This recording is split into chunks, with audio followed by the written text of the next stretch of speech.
So I'm super excited to have you on this channel, and that's a bit of an introduction. And yeah. Great. Thank you very much. Thank you very much. Nice to be here. So, yeah, Akira Tokuhiro, Dean and Professor, Faculty of Energy Systems and Nuclear Science. I've been here, this is my fourth year. I came from Nuscale Power, and hopefully you've heard about Nuscale Power in the small modular reactor space, SMR space. They just got their design certification based on, actually, it was interesting. Based on the original design of the 50 megawatt electric design, which was submitted just like a month before I came to Ontario Tech. So Wow, yeah, that's it's the licenses for the original design that was submitted back in 2000, at the very end on the 31st of December on the 2016. Right. incredible. That's an incredible Yeah. experience. For those of you who don't know what NuScale is, it's a leading nuclear small modular reactor startup in the United States, and they're making quite a bit of traction and pretty much going to make history. So it's pretty exciting that you, Dr. Tokuhiro, you played a role in that endeavor. So that's incredible. Yeah, it seems well, I mean, with the current pandemic, it's like it seems ages ago, but it was 4 years ago. So yeah, no, actually, I started at NuScale in 2014 in the fall. So I was the last 25% of the project. I had talked to them maybe earlier in 2011 or 12 at a conference. They were there and knew a few people there. So, but I just kept. I was at the University of Idaho at the time, and yeah, it was a couple of years later. Like, oh, this is. It'd be nice to have a change, and then don't get the opportunity to go to an SMR startup. So I thought, okay, this opportunity is not going to come again. So okay, I'm going to leave the university and then go to UScale. Wow, Yeah. what an interesting So journey. just really circumstances. I think um, that also I didn't know at the time, but SMR background and coming to Canada, and then you get this a lot of enthusiasm and excitement about SMRs right now over the last 2 years in Canada. So yeah, no, there's a little bit of a luck involved in a career, right? That being at the right place at the right time. So if you're trying too hard, I suppose, um, then your timing's kind of a little bit off. So Wow. getting that timing back right, to be in sync is difficult in a career. So how would you compare the nuclear industry in the United States to the nuclear industry in Canada? Well, it's very different because first of all, the reactor types are two reactor types, right? The pressurized water reactor and the boiling water reactor, and they had at maximum, right, 105 reactors in a big country. So it's essentially, compared to Canada, the U.S. has like 9 times the population, right? Canada is equally as large, or if not larger, in land area, but it's only got 1/9 the population, right? So when you have 9 times as many people, it corresponds to actually about it's they have up to 100. They got up to 105 operating reactors, right? So Canada has 19, so it's about 5 times more in terms of operating nuclear power plants, but 9 times the population. So actually that if you think about that, it's 5 times as many reactors, but 9 times as many people. It's well, it's not 60. It's not providing 60% of the power like in Ontario. It's providing about 20-25%, right, across the whole country. Um, and yeah, no, you have all the what's different is you have the politics that go with it in the U.S., right? So they're back down to like 99 reactors, 97, 98 reactors. They're because the price of of natural gas being so cheap, now the reactors cannot compete, right? Now they started early, right? The reactors in the U.S. were built mostly between 1970 and 1980. Lots of them, right? They were building them like crazy, right? Um, and um, and then there was TMI, Three Mile Island accident, and there was Chernobyl. That really put a stop. You can see how a stop to the new construction in the U.S. And then, gradually over 30, 40 years, the kind of the special interest groups and the anti-nuke people, um, yeah, was able to whittle away the acceptance, the social license, and the public acceptance of nuclear power in the U.S. So, um, yeah, they're still going through the turmoil, and the business cases, and then we had Fukushima, right? So the business case is you might say in simple terms, it's not there, right? So that's a very different picture than Canada. Canada has only really one reactor concept. Most of it is in Ontario. Ontario successfully closed down their coal power plants, and it has this world-class carbon footprint, right? You can look on GridWatch, and you see on Twitter, oh, in Germany we're right now at 500 grams CO2 per kilowatt hour, and I just look on GridWatch, this great app, and you say, oh, we're at 18 grams. So that comparison is also very interesting because Germany originally started with 17 nuclear power plants. They only have 6 operating. They still have the coal power plants working, and they're investing a lot in renewable solar and wind. And when they don't have sufficient base load, or they're not able to meet the demand, then they have to buy electricity from France, which is 80% nuclear, or they have to buy the power from I don't know, from Russia or other, through whatever the grid that they have, right? So yeah, it's an interesting time. I mean, I just want to say that Ontario itself is on a daily basis, really world class. You usually see comparisons in terms of countries, Germany compared to Poland, compared to Norway, or so forth. But the great comparison is Ontario with other countries that have nuclear but also have coal, and that's true. Definitely. In Germany. Yeah, I've heard that if Ontario was a country in itself, then it would have one of the cleanest grids in the entire world, Oh yeah. right? Because no coal, very limited natural gas, Uh-huh. and just lots of nuclear and hydro. Yeah, so you can say the same thing actually for Quebec, because the hydro, and also British Columbia, very very good circumstances, or if not excellent circumstances. It's just that in the middle we just so happen that the resources, the oil-based resources are in Alberta, and that's directly linked to their economy. So there's a difficult challenge there. Definitely. So Dr. Tokuhiro, we're living in interesting times where the COVID pandemic, it's like a bad cough. It just won't go away from society, right?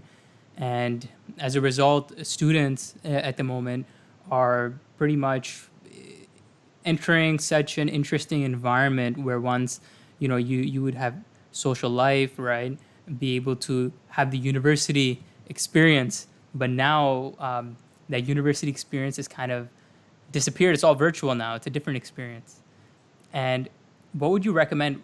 Uh, why what are some of the reasons why a student should pursue a career in the nuclear industry?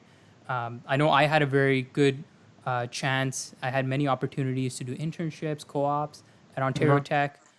Why should a student go to Ontario Tech and study nuclear engineering? Well, there are a couple of reasons, right? We are if you're a high school student in Canada, and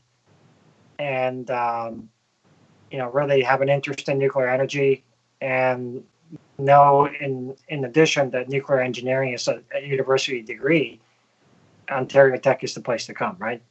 If you want, and you're going to be one of on the average 780 other students in North America, getting that degree or in starting with that degree program, right? Typically maybe only about 900 and 780 graduate after 4 years. Other than that, I mean, what you have to realize through this COVID-19 pandemic tragedy is that you haven't seen much news about nuclear power in the news because it's just kept going. It didn't lose a step, right? Especially in Ontario. Not only because the operational practices are very strong, thinking what if, we need to be ready for this and so forth, right? Okay, people had to work from home, but essential folks, engineers and professionals are going to be at the plant. We're going to keep generating electricity. That's our duty to keep generating electricity. So, and the refurbishment, the investments, right? So, the reason why that you should become a nuclear engineer or become interested in radiation science or health physics and radiation science is that the plants are going to be already have said publicly, their utilities, we're going to be operating all the way until 2064 to be exact, right? That's after getting your degree, a full 30-year, 35-year career. And the plant that's running today or refurbished today, it's still going to be running. So think about that, right? That means there's going to be an operator owner, right? Like Bruce Power today and LPG. There's still going to be demand for electricity.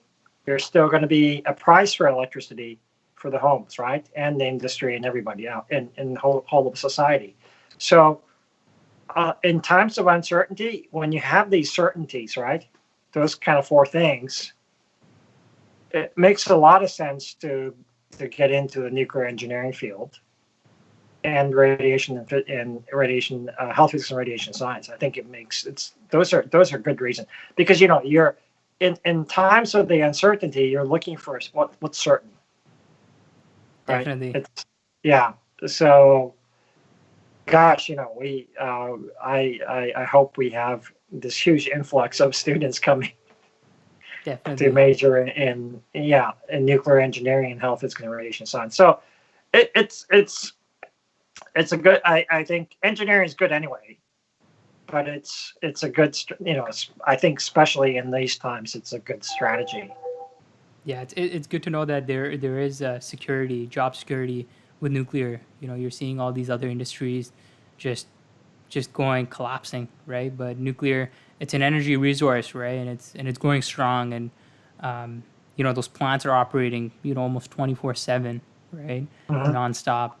So I'm glad you pointed that out. Now, Yeah, you one just have to think what's not been in the news. It must not be having any issues, right, or challenges, or they're addressing them, right? definitely one Yeah. question that I always get, Dr. Tokuhiro, from students is that, hey, listen, like they're interested in getting into the energy industry, they're interested in getting into nuclear, but sometimes they fear specialization. They'd rather take mechanical engineering, something that's a bit broad, and then jump into nuclear. Whereas they have that fear of specializing and then later having that regret and not being able to kind of switch out. What would you tell them? It's a good question. It's a legitimate question. I mean, I can just briefly I can tell you in 30 seconds. I have 3 engineering degrees, but only my PhD is in nuclear engineering. And my master's degree is in mechanical engineering, right? So, um, I somehow knew that I wanted to. I got the bachelor's degree in engineering science, and then mechanical engineering and PhD. So changing the degree is good strategy. The master's degree is, I think, definitely worth getting. So if you get the first degree in nuclear engineering, yeah, the master's degree, you may want to get it in another field of engineering. So you can start with mechanical engineering, which is good. You can still get into the nuclear sector. It's kind of a personal choice, right? Everything is at the utility or at many institutions that do engineering work. You do it in teams, right?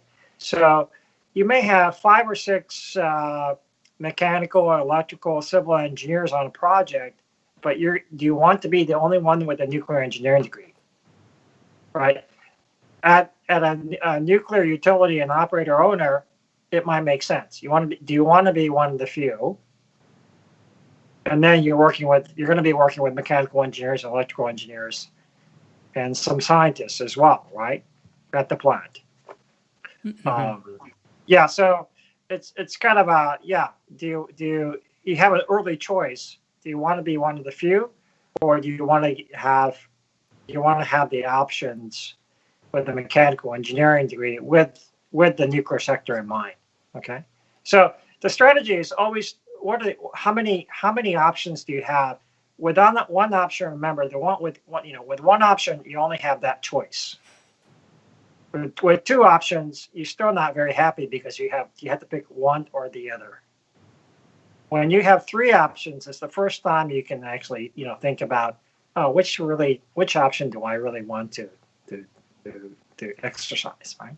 Definitely, and sometimes having less options actually leads to less confusion, right? Like, hey, listen, like sure, right, and like the specialization, you're just so directed in that industry, and you find out the subspecialties within that industry a lot easier, I find, right? Like I did my undergrad in nuclear engineering, and I found that there's so many things a nuclear engineer can do, right?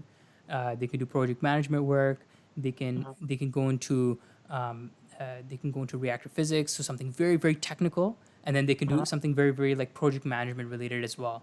And there's a vast spectrum. So one confusion that a lot of kids have, like especially high school students, is that when they imagine an engineer, they imagine someone just like a scientist, almost like someone doing calculations, or someone with a hard hat and just just doing calculations and just on their calculator.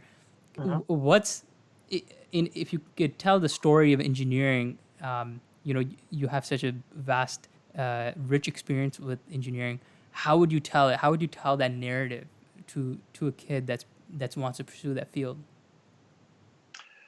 Yeah, good question. So if you look at, you can look at Wikipedia. I love Wikipedia. Okay, so if you look at Wikipedia for nuclear utility, you see how many people they have, right? So their primary job is to generate electricity and generate revenue, and if it's stock, if it's on the stock market, like Exelon in the U.S.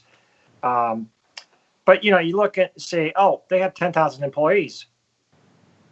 They can't all be sitting at a cubicle and doing calculations. Who's running the plant, right?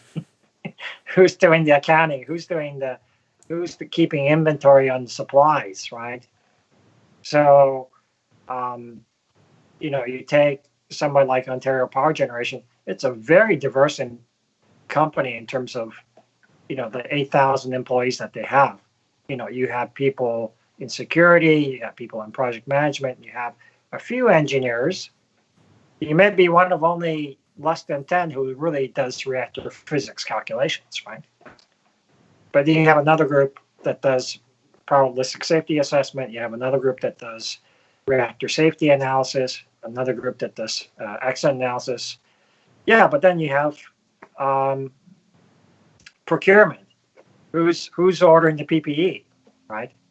That doesn't require an engineering degree, but it's a job at the plant. So, yeah, it's what the media portrays. It's if you see the face of nuclear engineers or engineers in general, especially with nuclear engineering, you only think of Simpsons, right?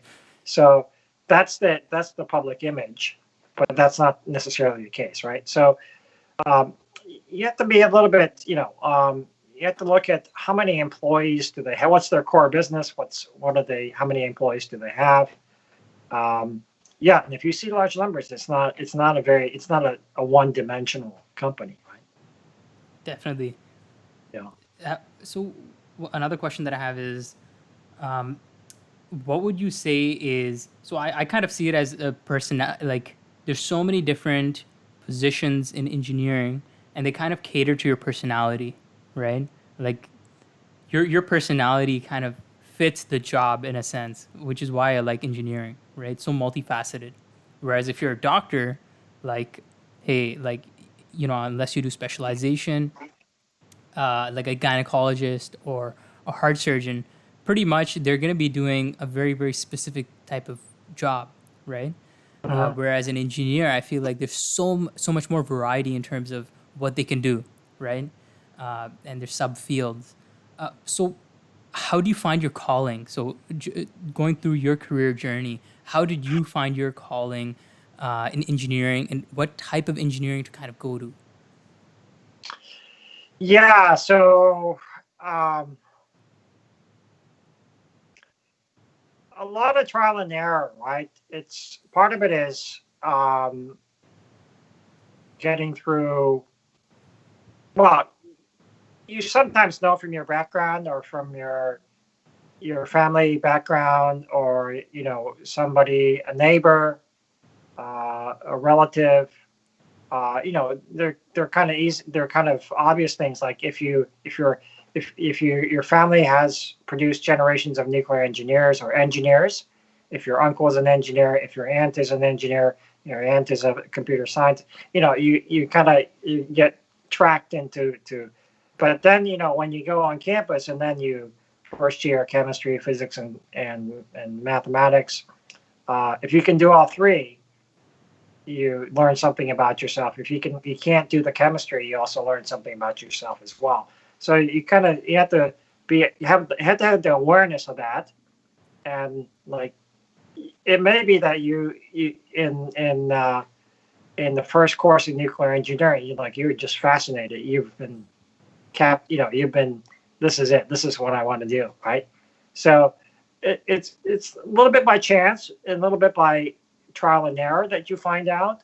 So I really liked the physics and the mathematics and the chemistry, but I did well in chemistry in the freshman year, but I wasn't really interested in taking a second year organic chemistry. So I never took organic chemistry. I kind of regret it later, in later years, but I still regret it, right? Like 40 years later, I wish I had taken organic chemistry, but it's too late, right? Or it's maybe when I retire, I'll take it.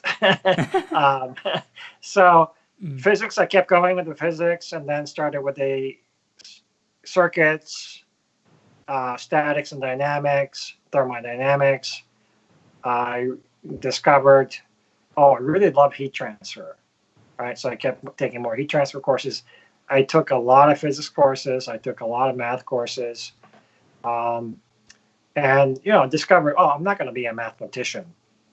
There are students, classmates that are really good at mathematics, right? And I'm not going to be a physicist because I knew somehow, engineers get jobs. Physicists have a little bit more difficult time getting a job, right? They do. So, I was dead set on getting an engineering degree, and then I discovered, I really like kind of integration of things, putting things together, right? I realized that about myself. So then I like, okay, systems engineering. I really wanted to be a race car driver Oh, or a race wow. car designer, right? Not a driver, but a designer, Yeah. because that takes a lot of integration. Okay. So I was pursuing that for quite a bit of time. Had some interviews and so forth. But then, I thought, oh gosh, to be in the top echelon of race car design, Formula One, it's really difficult, right? So I spent 10 years writing letters and so forth, and then it was in Canada, actually, at the Canadian Grand Prix that I got a call one day from England, from McLaren, Team McLaren. We're going to be at the Canadian Grand Prix. Come to interview at the Canadian Grand Prix. All right. Okay. That was way back in like '89. Okay. So, so I go to Montreal. Yeah. I got to stay at the Ritz Carlton with the team, Ooh. right? And they got to meet the team principals, and they took me to the track. And anyway, so then they were interested because of my Japanese background, and they were using Honda engines. So, but in the end, I didn't get the job, and I thought, what other large thing requires a lot of integration, like a airplane requires a lot of integration. A nuclear reactor also requires a lot of integration of things.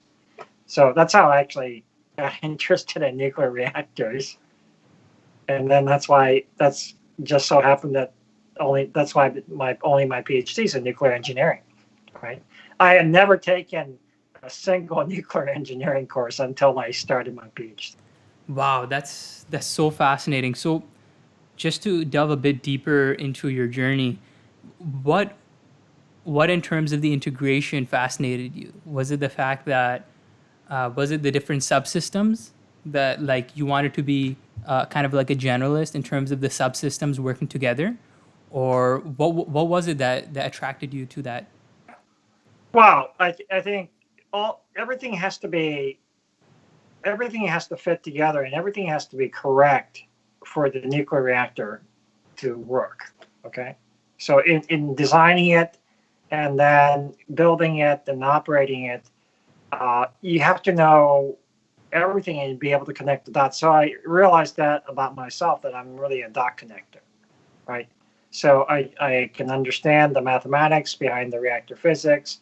I can understand, the thermal hydraulics and the risk assessment and the risk analysis, and and I made this journey. There's so much to learn in nuclear engineering about the nuclear reactor or nuclear power plant, that you can spend a lot of years learning, and you just keep learning and learning more and more detail, right? So yeah, so it wasn't really to become a generalist, but you could go. I always talk about 7 levels of detail. At the first level, like you just know the name of the rock band, but okay, at the next level, you know all the albums and CDs that they produced, and then at the next level, you happen to know all the songs, right?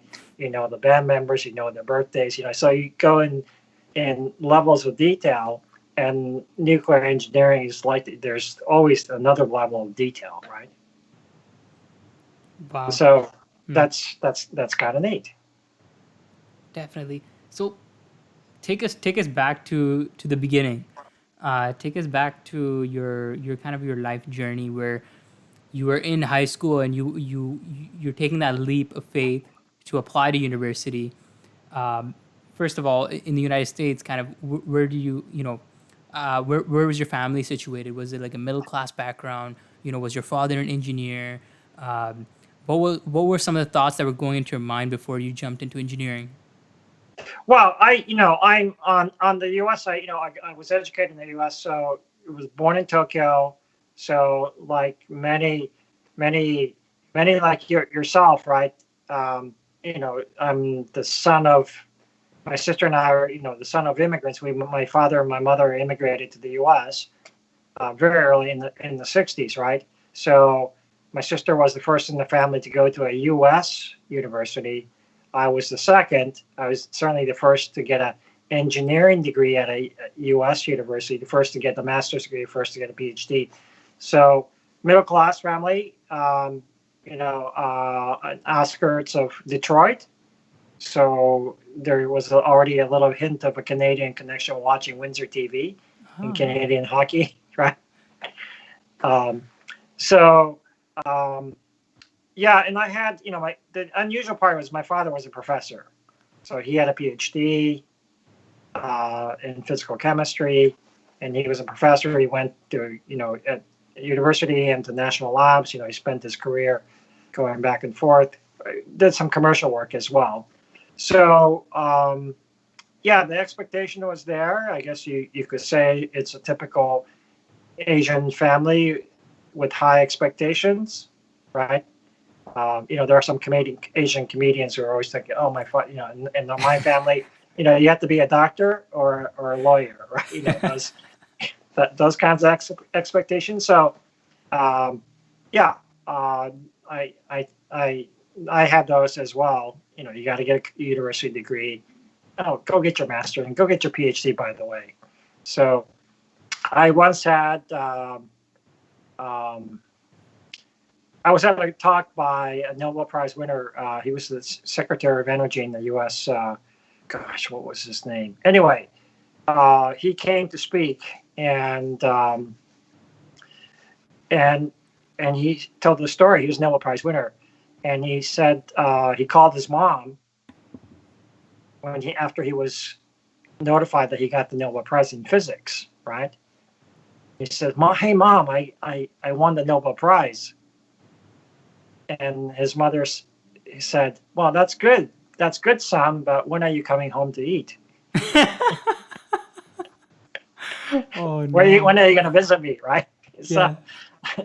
so that kind of says, what the expectation is for that, for that family. so, so it's a little bit, it was a little bit like that. So, yeah, as far as universities, I already knew I wanted to go out of, away from home. Looking at, I knew already at that time, because way back in, like, if I think back in sixth grade, I think we had some career planning lessons, and we had these kind of index cards. What does an architecture do? What does an architect do? What does an engineer do? What does a scientist do or a physicist do? Kind of Mhm. these career kind of index cards. Yeah. So I already knew that I wanted to be in engineering. So then I looked at, looking at the various engineering. Like what attracted Uh, you? I think initially it was the design and the figuring out. I initially wanted to be an architect, so figuring out making the design, but making it structurally sound, and think about where the sunlight comes in, and the heating system, and the ventilation system. So all those are, yeah. I also knew early that I like, what's now called big data, but statistics and numbers, right? So I remember spending a whole summer looking at, if you've ever seen the encyclopedia of baseball, it's like this Never. thick, and just pages and pages of numbers. I spent the whole summer looking at numbers, one page after the other. Oh my God, you love baseball? Like this thing? Yeah, looking at the statistics. I didn't Yeah. know I was a data. I didn't know at the time that I was a data junkie. Oh wow, that's incredible. Right? Like, so, like who had the highest batting average that year, what pitcher won the most games that year, so it's like paging through it, right? So, no, I applied to different universities and got acceptance letters and scholarships, and yeah, I just happened to pick Purdue University, right? So it was about 6 hours away. Famous, good reputation for engineering. Neil Armstrong, the first man on the moon, that was his university. Some 40 NASA astronauts have gone to that university. And yeah, like, okay, Wow. I'll go there. So remember, it's like 6 hours drive, and my father dropped me off and at the residence, and okay, I'll see you at Thanksgiving. You're on your own now. That's awesome. so, So so and tell I was a me. co-op student as well, right? So did Oh. the whole. I got that experience as well. So tell me a bit about uh, the value of co-op back then, as compared to now. Like has the value changed in terms of, obviously I think competition has kind of increased over time in the nuclear industry. So how was it like back then as compared to now? I don't know the experience back. Now I don't know what the experience is like, but I do remember. There's some events that I remember. So it was held in conjunction with the career fair at the university, and at the what was called the student union at the university, Purdue University, and it's a gigantic ballroom. It's called the student union ballroom. So, um, and you had to go to the career center and sign up for the interview, just for the co-op position. For the that was in the fall. The first session that you could go if you got an offer would be the next summer after your first year.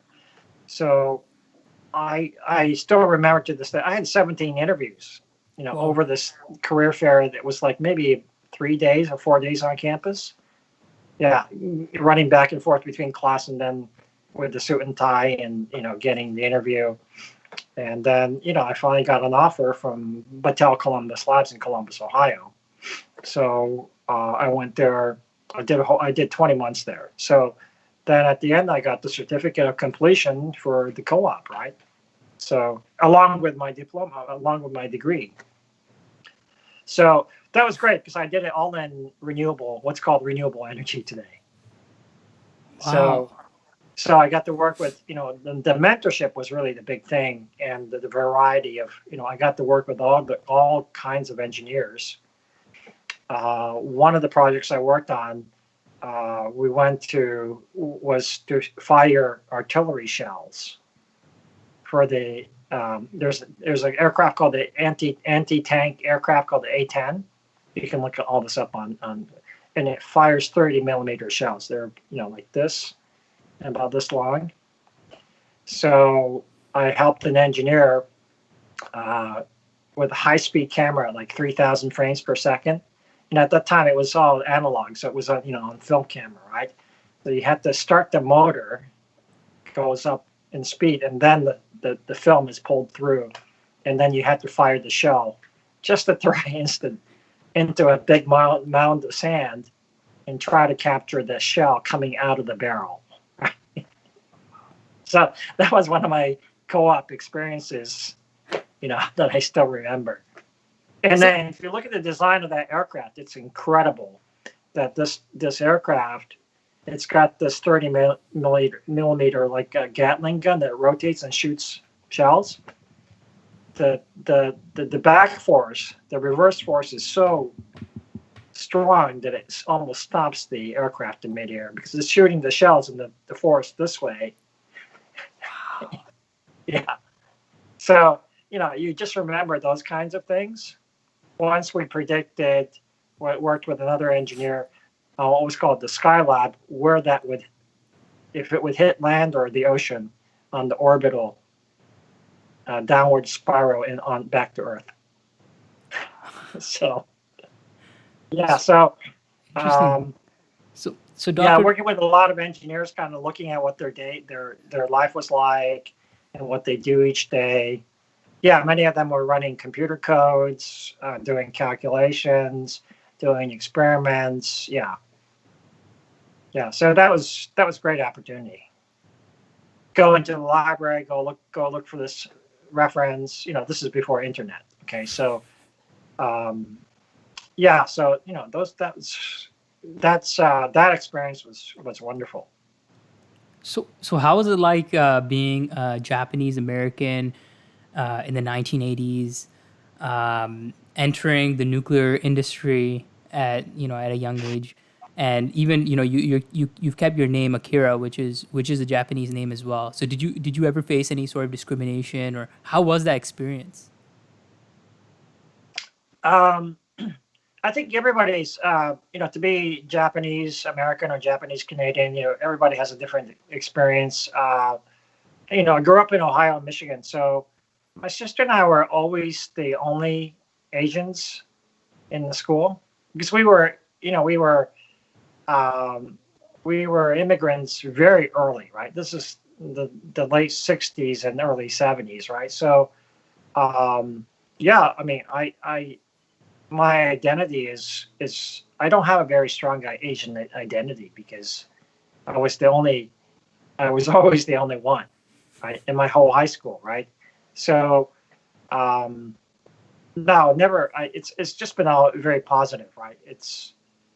Um, I can only remember just a few incidences, but nothing like because of social media, the shaming and the hate speech and so forth. There was, this was I grew up much earlier than that, right?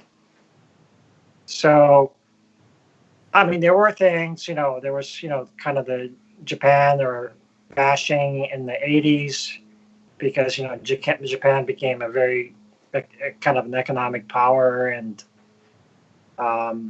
yeah, but um, No, I've always been very fortunate. It's after I finished my PhD, I went straight to Switzerland to a research institute. So, um, yeah, no, I've always been very lucky. I've always been, um,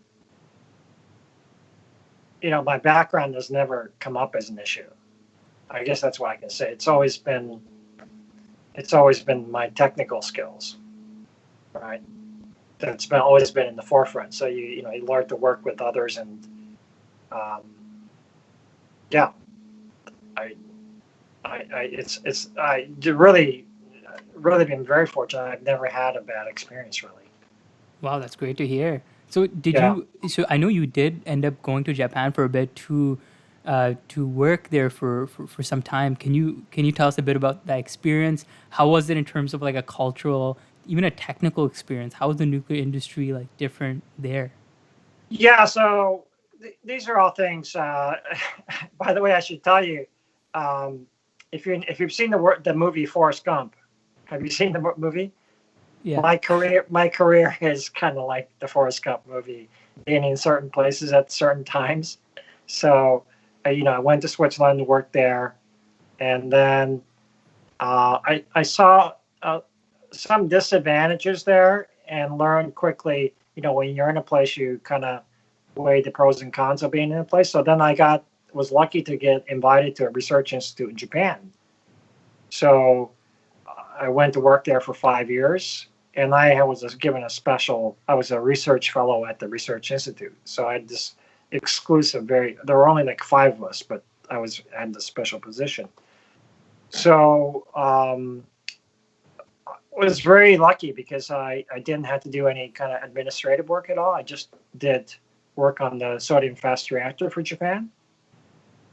So was working with the team uh, on experiments, on simulations, on modeling, on engineering calculations, and because of my Japanese and English skills, coached and worked with these new colleagues and writing English papers, English PowerPoint presentations, you know. So it was really ideal.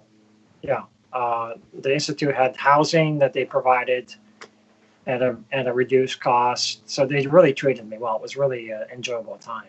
So, um, and then that time period, 95 to 2000, a lot of things happened. A lot of not Fukushima, but there was a criticality accident at one of the other research institutes.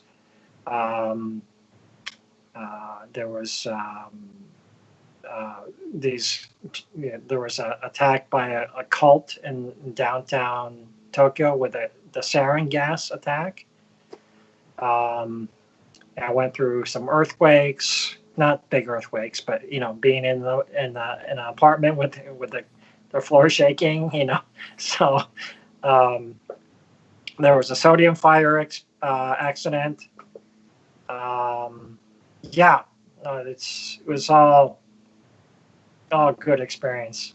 So and a lot of um, Forrest Gump Forrest Gump moments. When I look back, I was riding the subway on the day that there was that sarin gas attack in Tokyo. So had stayed in the hotel. I turned on the TV and I saw that there was some commotion downtown, but I left to go to the apartment, right after the appointment. So I rode the subway, got off at the station, went to the appointment, and then it was early in the morning. So, and then when I came back to the station after the appointment, everything was barricaded, right? So that at that station, the sarin gas attack had happened there.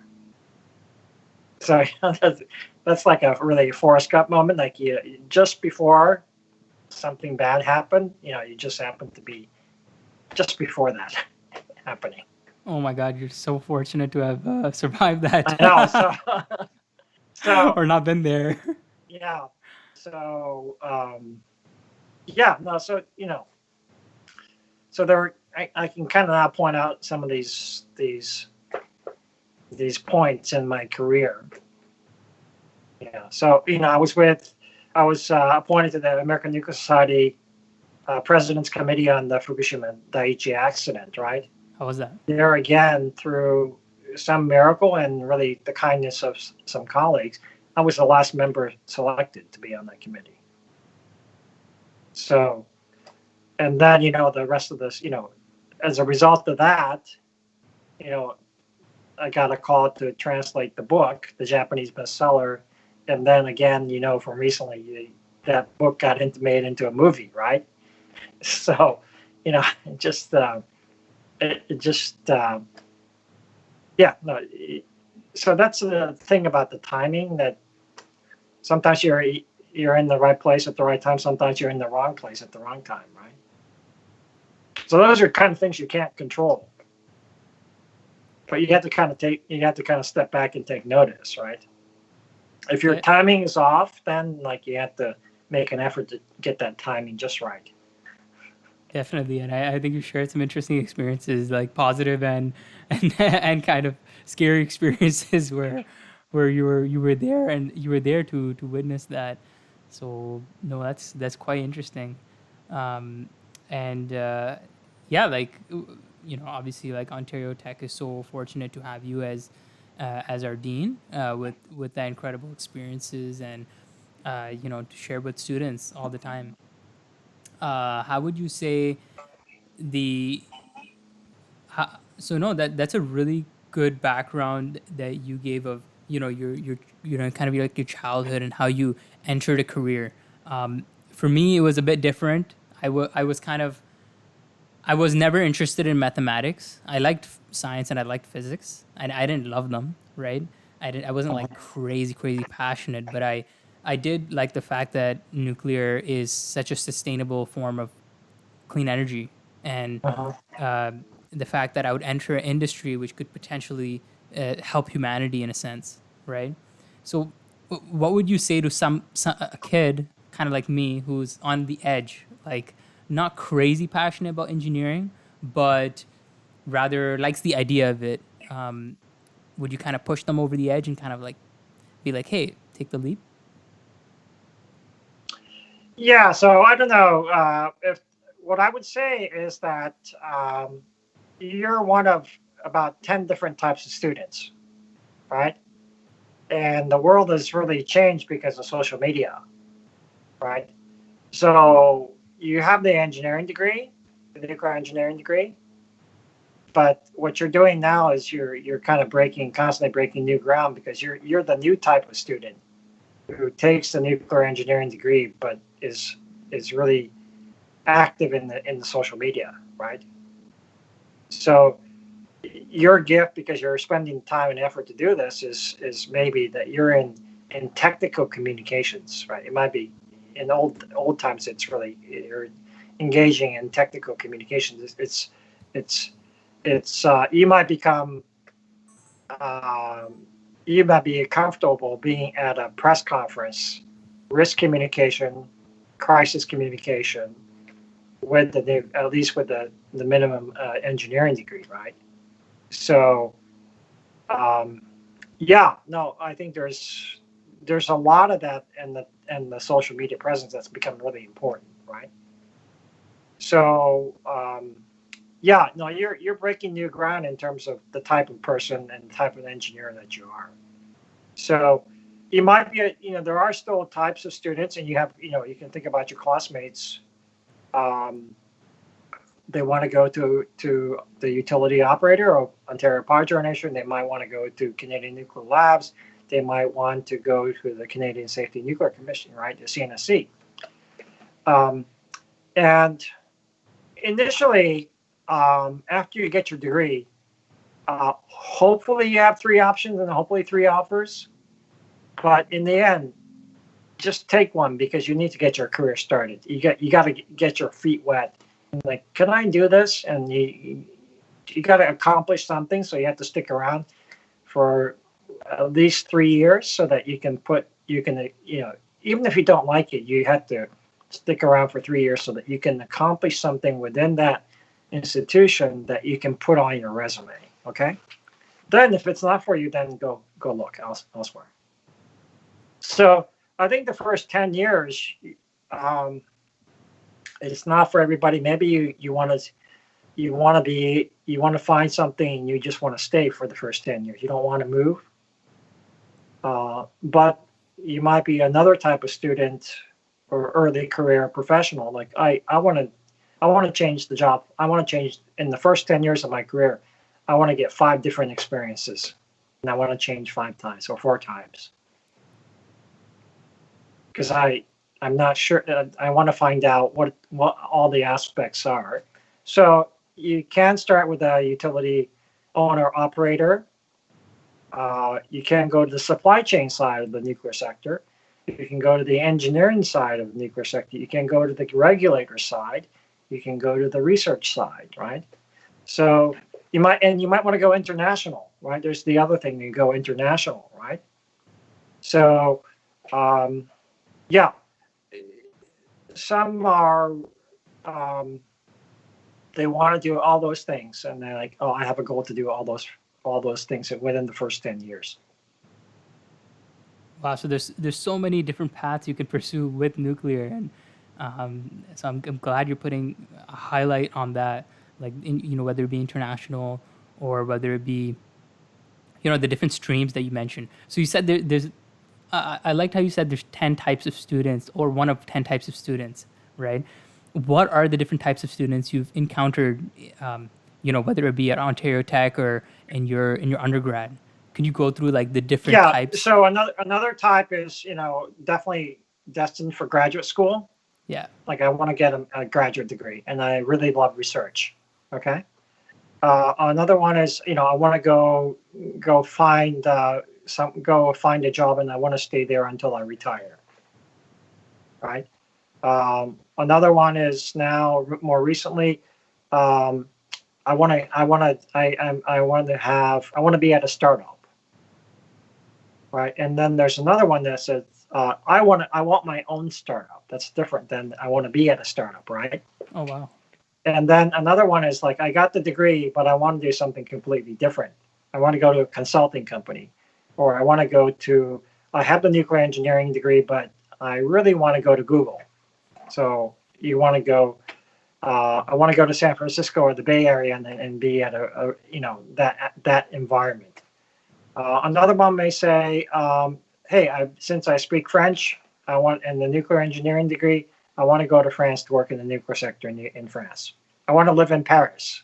That's my main goal, is to work in Paris. How can I be in Paris with my language skill and the degree, right?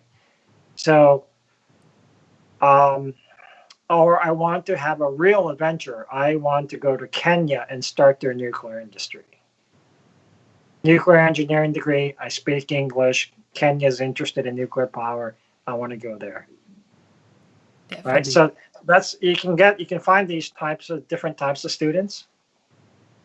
Yeah, that's interesting. So I found that for me, I was kind of like a black sheep in a herd, right? Like a bit different in terms of the other students, which was not a bad thing. It's just I was always different than the other kids in my class, because the other kids in the class they have a different personality type, a bit more introverted, right? Do you think engineering programs, especially nuclear engineering, do you think it attracts a certain type of individual, like introversion, technical competency? Is there a certain formula? Because I see trends, and I want to know from your experience, is that kind of true? Yeah, it's probably geared toward the introvert. If you're in any engineering program, what's demanded of you is the work ethic. You got to do homework. You're not going to get your degree. So, and the math, you got to get through first year. You got to get through the chemistry, math, and physics. It's kind of a rite of passage, right? You have to get through first year somehow. And then second year, you have to get through your second year kind of your basic required courses. And you have to learn very quickly to do homework and work all the time. Your friends who are in other non-engineering degree programs, they're having they're not doing homework on a Saturday night or Sunday night, but Yeah. it's you're an engineering student. You have to do the homework. So yeah, so it's not generally speaking, right? I mean, just generalities, but yeah, it's you see generally more introverted, um, really good at working in groups or working individually. Uh, really don't mind. There's a kind of an orderly manner which you do the homework and manage your time, set your priorities. I mean, those are all good for any university student, but you're really forced into it as an engineering student. So, yeah, I mean, well, you come in with like, oh, nuclear is cool. I really want. There are a lot of students who actually like, oh, I love fission. Fission is so cool, or fusion is so cool. Fission is so cool. Fusion is so cool. This is why I'm here, right? So yeah, so there are certain types. Just as from having been at three different universities and seeing thousands of students, yeah, there are certain types of students in certain degree programs. Interesting. Yeah. So, in the years to come, I think the demand in the nuclear industry is changing quite fast, right? Like for example, um, let's say social media, right? Um, some of the bigger groups out there, like Eric from Generation Atomic, he's doing some great work Hmm. where he's really promoting nuclear and kind of making it look cool, right? And that has opened up a bit of I wouldn't say career opportunity, but it's opened up a bit of a need in society where everywhere across the world we have these nuclear power plants that are shutting down early, and that void, it needs to be filled somehow, right? Hmm. So I think in terms of careers, there are certain voids that are opening up, like for example decommissioning, and I know Ontario Tech is opening up a decommissioning course, having a decommissioning course this year. So can you Hmm. tell me a bit about how the Ontario Tech's nuclear engineering program is kind of, navigating its course and kind of adjusting to the needs of society? Yeah. So yeah, it's a very good question. It's the undergraduate degree program is accredited, so we can't we can't change um, that program very much because it's pretty demanding, right? It's filled. The program map is filled. Um, but what we can, in following the trends of the industry, what we can do is initially the graduate courses, right? So the first course in decommissioning is going to be at the graduate level, but after a few years, it'll trickle down to the undergraduate level. So really, it's a kind of a give and take in between what the industry is doing. Okay, refurbishment, decommissioning, possibly an SMR, and then maintaining the reactors that we have, right? So yeah, decommission is definitely on the horizon, and the degree programs and the courses lags behind, but yeah, we are almost ready to offer the first course in decommissioning or to have workshops, um, just so that the students or students at the graduate level or eventually at the undergraduate level get a little bit more exposure, so that because we have the responsibility to make sure that the courses are give you the best chance of getting into the sector, right? Definitely. So So we're almost ready to teach a course in SMR design and engineering. But right now, I mean, I look at job postings all the time, and right now there aren't that many unless you want to go to an SMR startup. There aren't that many jobs compared to getting a nuclear engineering job in the utility for an operating reactor, right? So there's a kind of a give and take that we can't make an SMR course a part of your degree requirement because it doesn't really help you, right? So that's why the fusion course that we have, for example, at Ontariotech, is always going to be a technical elective, right? You can take it so that you have a little bit, you get this balance of the fission and the fusion, but there are very few jobs in fusion. Absolutely love that course, Fusion. It was incredible. I loved it.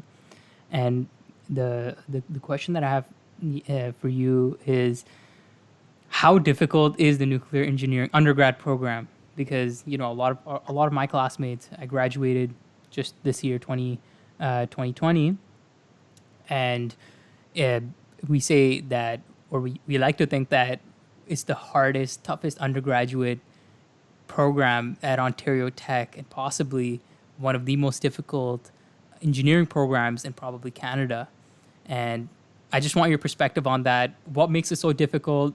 Um, and uh, and also, yeah, just is it actually that difficult? Yeah, those are good questions because I'm on the other side of the fence. You actually went through it day to day and week after week, right? So in 4 years worth, right? So it is a tough program. It's essentially 6 courses per term for 4 years, right? And there's a lot of homework. It is also demanding because at no time can you let go and say, "Hey, I'm done with the physics and the mathematics and the chemistry," because it comes back, right? So like you've only, by the time you're in 3rd year and you thought I'm done with the chemistry, and then it comes back and bites you because you have it in corrosion, right? So it's hard in that respect because you can't kind of walk away from it. It's constantly, whether it's disguised within a nuclear engineering course, right? That the physics and the mathematics, like reactor physics, right? It's the mathematics is demanded there. You have to have, right? But that's that can be said for other engineering degrees, but in terms of you can never get away from the calculus, but it's just that all those pieces are more demanding, I think, for the nuclear engineering degree, and that makes it difficult, right? And you get more and more depth, right? You have these the great thing about, and what's so difficult about the nuclear engineering degree at Ontario Tech, you have these specialty courses like risk analysis, plant operations, that are very, very specific that other nuclear engineering degree programs, like in the U.S., they don't have. Like risk analysis, they don't. And if you look at the nuclear engineering degree undergraduate nuclear engineering degree programs in the U.S., there's not a whole course on risk analysis at the undergraduate level. So this one is the one that Ontario Tech gives you that depth, because there's a whole course on risk analysis, right? And there's a whole course on plant operations, right? So rat waste, every I think almost all nuclear engineering degree programs have to have at least one course on radioactive waste, a course on the fuel cycle. Those are common, but what we have is some specialty areas that other especially at Ontario Tech, that the U.S. side nuclear engineering programs don't have. Everybody has radiation detection or measurement and a lab that goes with it, right? But actually, there's another one. We have environmental effects of radiation. That's a specialty course that's unique to our program. Yeah, definitely. Yeah, we definitely do have some very cool courses like NPO, nuclear plant operations, and I think that was my favorite and one of the most useful courses while working in the industry because hey, like you understand the can do from inside out, right? Yeah, so if And you look at the U.S. programs that instead of 100 144 credit hours, which is ours, the U.S. programs are typically 124 128 credit hours. You're saying, okay, just imagine the degree, the U.S. nuclear engineering degree programs, and some of them are very tough, right? For each course, the standards and the expectations may be very high, but what you have in comparison is that you can get the nuclear engineering degree without environmental effects, without nuclear plant operations, and without risk analysis. Just to mention three courses that are specific to our degree program, wow, right? that's interesting. How it's a little bit different than ours. Yeah. So so sir, what would you say to a student that is thinking about or not even thinking about graduate school? How do you know graduate school is for you, and how do you know it's not for you? Well, grad school, you have to have the GPA. I mean, Okay. that's the simplest way. You have to have a good enough GPA to be admitted. And what's that And requirement? then, well, you have to typically have, a B or better, or B plus or better. And then you have to I really want to do research. I want to do a piece of research, prove that I can write a thesis and defend it as an examination from a committee. Uh, so you have to have kind of that. I'm talking about the bottom line, but you produce a piece of research work that has your name on it, right? So, and you do that. Typically, it's almost all the universities say you have a good enough. You've shown a good enough performance from your undergraduate days. The GPA is good, and then we'll give you the opportunity to do a piece of research. Interesting. Right.